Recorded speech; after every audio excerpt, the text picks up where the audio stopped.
The Writer's House, a collaboration between the Kelly Writer's House and WXPN. I'm your host, Allie Katz. Tonight, as part of our Truth and Disinformation in the Writing Arts series, we're featuring investigative journalists.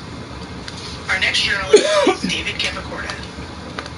David is a writer and editor on the Philadelphia Inquirer's investigations team. For the years, his work has shed light on police abuse of state disability benefits, the systemic flaws in the NFL's billion-dollar concussion settlement program. I didn't even start yet, so we're getting ready to start this game. His work has also been published by Politico Magazine, Long Reads, and The Ringer. Hi, David. Hi, Ellie. What are you working on these days? Well, we're going to be spending some time this year looking into sports gambling and mobile betting, which has kind of become a big thing. Anybody want to talk about that after outside? But I kind of bounce around to a lot of different topics. The NFL concussion settlement program is one that I keep coming back to. And how long does it take you to work on a single story? That wide open. Easy possessions like that literally are just a gift. You just dream of them. He'll gladly take those. Irving, the open look. The rebound by Yabusele. Now, I understand that shot didn't go down, but they will take that look every trip down the floor. And that one's good. MP. Just outstanding distribution. This is the kind of team chemistry that you love to see. I'm told now by our producer, do we have him, guys? Okay, we do. We have a call coming in from Shams Charania. Shams, thanks for joining us. What do you have? Thanks, guys. Well, after their three-point shooting abandoned them in the finals, Shit. the Mavericks have addressed that shortcoming in a major way, acquiring one of the Splash Brothers, Klay Thompson. Klay is eager for a fresh start and an opportunity, I'm told, to add another ring to his championship resume. This should be a match made in heaven. Without a doubt. Shams Charania with the report. Hey, Shams, thanks. And that one's good. MP. Ideal way to start the game. Come out of the gate and knock down all but one of your first 5 shots. Irving for 3. Another miss by Irving. More than a few bad breaks for him this quarter. He's struggling, and the team is following suit on the scoreboard. Offensive rebound. Here's Embiid, and Embiid throws it down. The reach of Embiid with his size and wingspan, he's a real threat on the offensive glass. Right now, let's send it over to the sidelines and get a report from David Aldridge. I caught up with Coach Nick Nurse. Obviously, they're trying to limit the damage Luka Doncic inflicts, and that's at the front of his mind. He said, Luka is going to get his. We can't stop that, but we can't let him set up everyone else for easy ones. When the whole team gets involved, we're cooked. So they're going to make him work for every assist out there. Guys? Thank you, David. Greg, you love this topic more than anyone when you think about the best ball handlers of all time. Where does Kyrie Irving rank on your list? Well, we got them back here on the tree line, one cop said, with a hint of Substitution on the court. I'm in a maze of plush couches and carefully arranged dining room sets. Paul Ray watched as a young bull was And a little under 2.5 minutes gone by here in the second quarter. He takes it in, and it's Washington missing. And you can see the defenders afraid to kind of get in his way a lot of times when he's on his way to the basket. But on that one, they were there. George is out there with Yabusele. Then it's MP. Then it's Joel Embiid. And it's Lowry in at the 1. That's the group on the floor for Philadelphia. Pass to Lively. Here's Grimes. Pulls up on the elbow. Rebound by Kyle Lowry. My goodness, how about that miss? I mean, that's 2 easy points that they just given away. An easy 2 points on the layup. And now it's a 12-point 76ers lead. And try and name a 6-footer who likes to operate inside more than Lowry. He is a beast. And down it goes, jamming that one home. Strong move to the 10, trying to get his guys going. Hard not to get motivated, GA, right when your teammate makes that kind of play. And that could be the spark they needed to make a little run as they try to even this thing out. 1:24 left in the second quarter. Pass to Washington. Now Lively. His last outing, he had 8 points. Do it. Outside Irving. 6 on the shot clock. Takes the 3. The rebound by Yabusele. Yabusele's got his 4th rebound in this one. And there's the feed to MP. It's rebounded by Dallas. Had enough room to finish, and that's one he'll usually make. Doncic passes to Irving. The shot's good on the assist by Doncic. Doncic has got 3 assists tonight. When you play with stars like LeBron, Harden, KD, well, Kyrie has learned how to operate off the ball. And stolen by Kyrie Irving. Oh, he really broke up that transition opportunity. Looks like it'll be a transition take foul. The Mavericks have gone 4 of 6 so far from the line, missing a couple. Pretty good numbers on the season when you look at their And that concludes the first half. 76ers lead by 9. Live from Philadelphia, you're watching the Mavericks 51.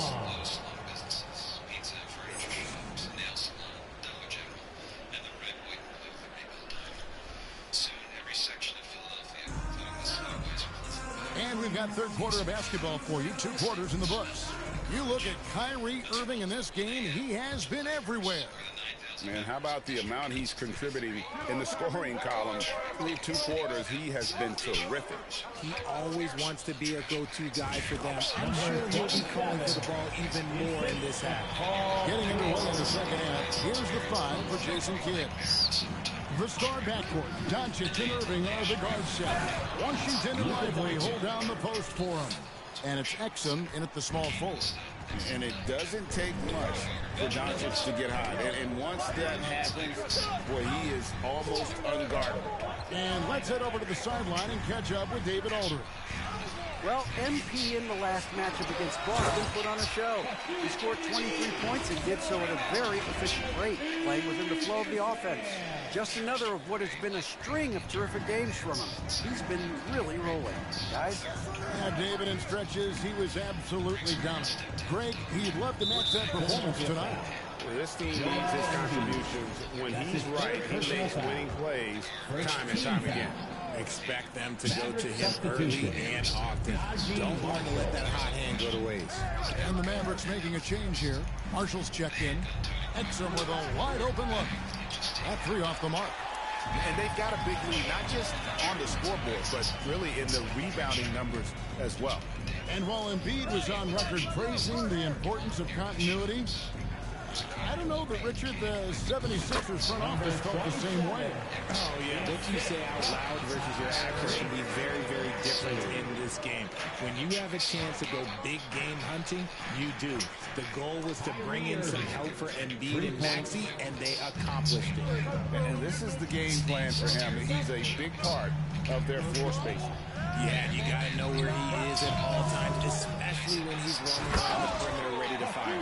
There it is, guys. One of those effort plays that makes a big difference in the game. And GA, it is definitely making a difference so far today. Offensive rebounding is about hustle and determination. Huge putback, making a statement there. George passes to MP. The shot's good on the assist by George. George has got 3 assists in the game. And of the last 6 baskets, 5 have come on the interior. This is just smash mouth physical basketball, guys. Pass to Irving. 3-pointer. Rebound by the 76ers. They'll be playing host to Miami for the next game.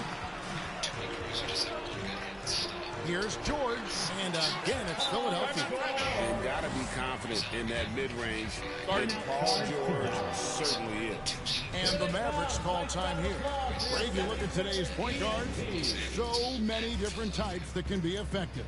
And there's a lot more freedom for point guards to kind of explore.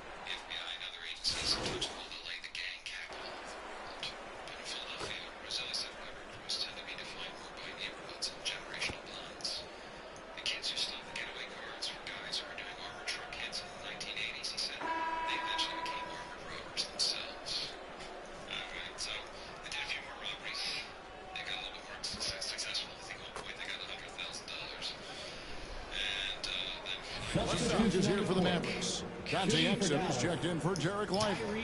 And Irving subbed in for Spencer Dinwiddie. And a moment here to take a look at the scoring breakdown for the 76ers. They've been hitting consistently from mid-range all game. It's been a big part of their offensive production in this one. And you also have to applaud how they've attacked the interior in this game. A lot of points happening for them in the paint tonight. We've got Yabusele. MP is out there with Maxey. Then it's Paul George. And it's Embiid in at the 5. That's the group in the game for the 76ers. Outside, George. Here's MP. Kept alive. Oh, and the jam by Embiid. Throw it down, big man. You gotta love seeing Embiid rise up and just throw it down. Awesome display of athleticism captured by our AT&T 5G Slam Cam. And the Mavericks call time here. Well, it's been an express lane to the rim. Coach can't be happy about that. Yeah, we can see over here. The coach, he has some choice words for his team. Words we cannot repeat. And now we present our New Balance Player of the Game, Joel Embiid. And his percentage from the field tonight seemed almost made up. I didn't think it was possible to have that kind of success shooting basketball. You need a little bit of luck, a bunch of hard work, and a whole lot of talent. What a connection he has to these fans. They love him here. And the more he has games like this, the deeper that connection gets. Let's check in with our reporter, David Aldridge. Well, I was able to listen to what Jason Kidd went over with his team. And he begged his guys to get after it on the break. He said, let's keep up the tempo, guys. You know how dangerous we are on the break. Be confident with the ball. Take risks. Move it, guys. Thank you, David. Both free throws good from Kyrie Irving. The lead's not looking as comfortable after those free throws. Nice job. Back to Maxey. Inside, here's MP. And good that time. And that's 20 points for MP. Unselfish play by Maxey. He's learned to get his teammates involved. Irving for 3. Tyrese Maxey grabs the miss. You know what? He's got to look to get other guys involved. The three-point stroke is off. And putting his explosive athleticism on full display there. George is capable of some highlight reel dunks. We've got 1:13 left in the fourth quarter of this one. Here's Irving. Count it from 12. Irving's got 12 points now in the quarter. Oh, check out the handles. Their nasty spin move had his man grab it for air. And the pass to MP. And that one drops. And the 76ers lead by 10.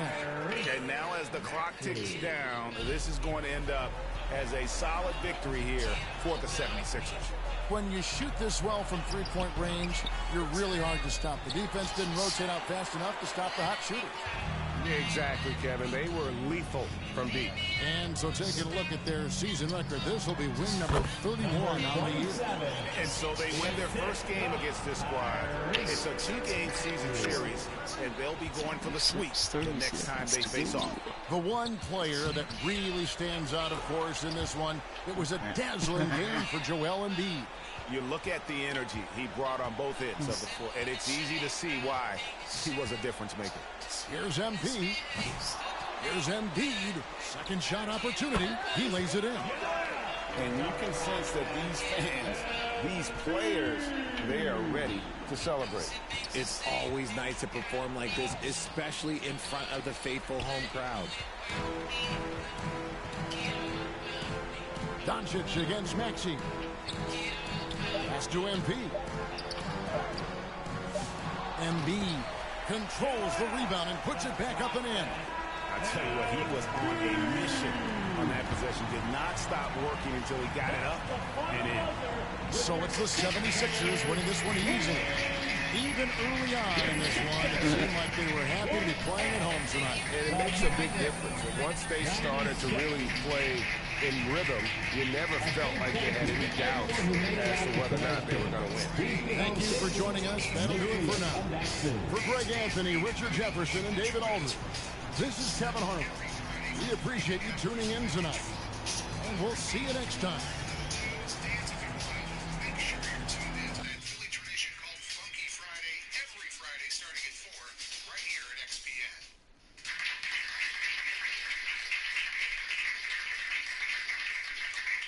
Welcome back to Live at the Writers' House, a collaboration between the Kelly Writers' House and WXPN. Tonight, as part of our Truth and Disinformation in the Writing Arts series, we're featuring investigative journalists. We'll close tonight with Rebecca McCarthy. Rebecca's work has appeared in the New Republic, the New York Review of Books, the Baffler, the Nation, and many other outlets. She's currently the Climate News Reporting Fellow at Grist and an editor at Full Stop. Hello, Rebecca. Hey, thanks for having me. Thanks for coming.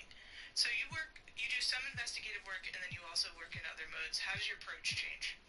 I think like a lot of it, like my work at Grist, we're mostly a second-day news site, so a lot of it is trying to find some angle on a like unending stream of bad environmental news recently.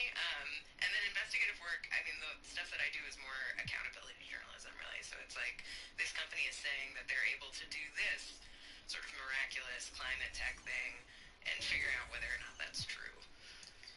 Is it ever true? No, it's like rarely true. Sometimes. Usually not. And what are you working on right now? What thread are you following? Data centers mostly. Like everything is about data centers basically. All energy news and electricity news comes back to that stuff. Is any of that good? No. Yeah, there's like a very small chance that like we're gonna get a grid rebuilt with like totally clean energy at private expense, but that's like, 0.5% chance.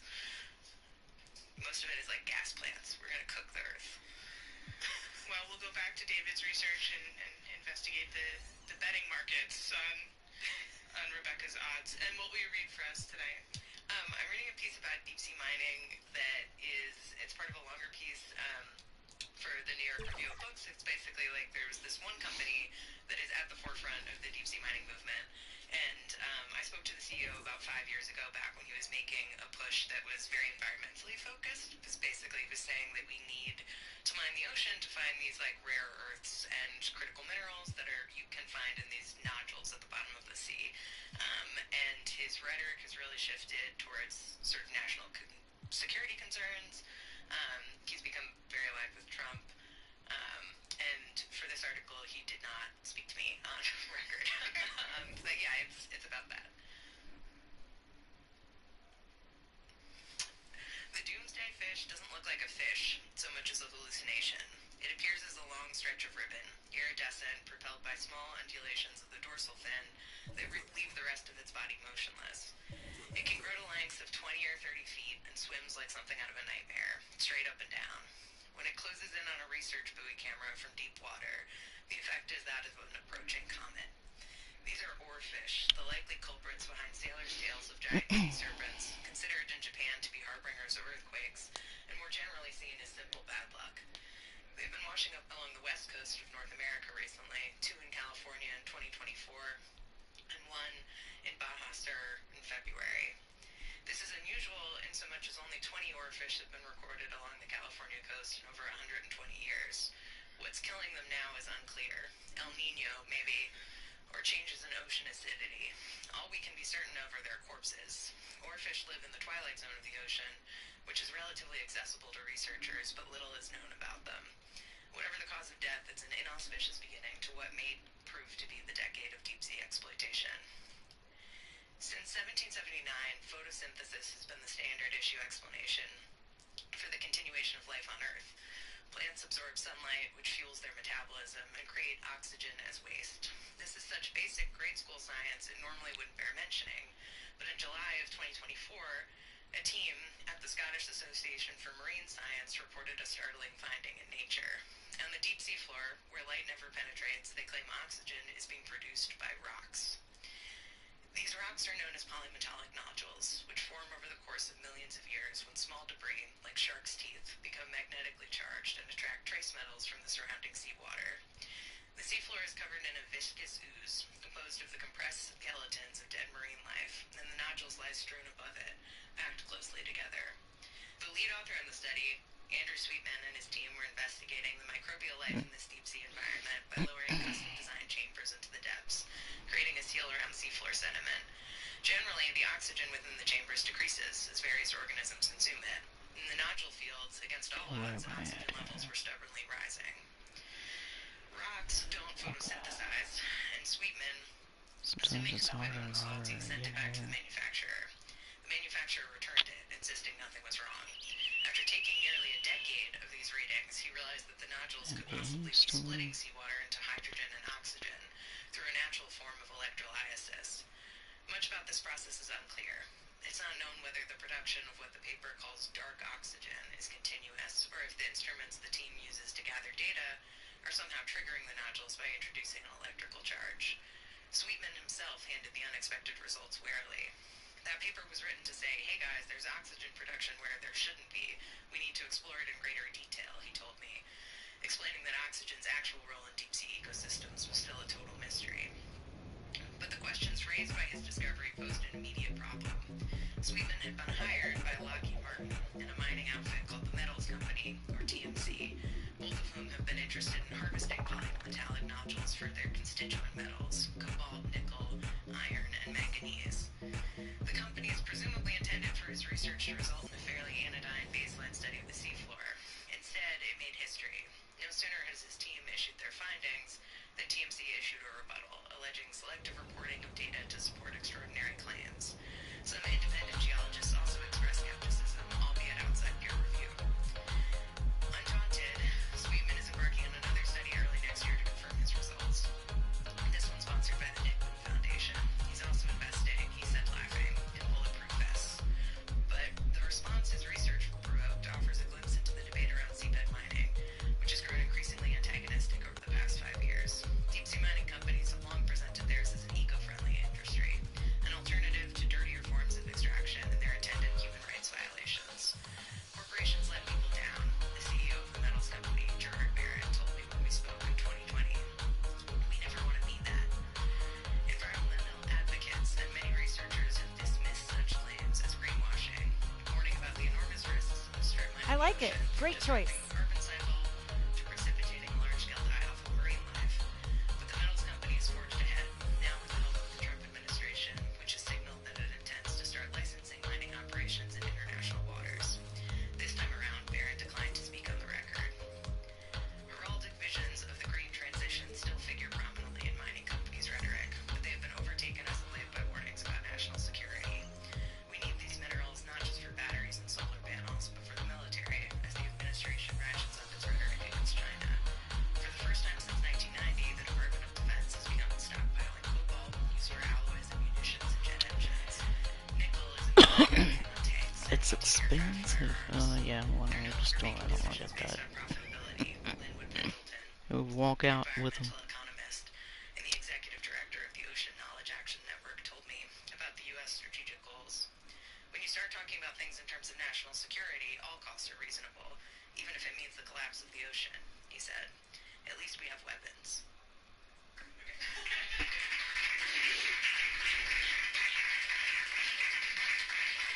I think I'll jump into my Dead by Daylight here.